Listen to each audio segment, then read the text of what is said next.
अथ तृतीयोऽध्यायः। श्लोक क्रमांक 27। संबंध।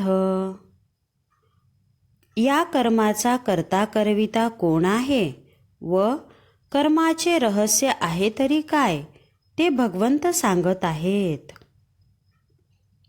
प्रकृतेः क्रियमाणानि गुणैः कर्माणि सर्वशः अहंकार विमूढात्मा कर्ताहमिति मन्यते.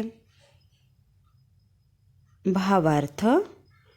भगवान सांगतात की कर्मे सर्व प्रकारे प्रकृतीच्या गुणांनी केली जातात, पण अहंकाराने मूढ झालेला जीवात्मा स्वतःला मी कर्ता आहे असे निरर्थक समजतो.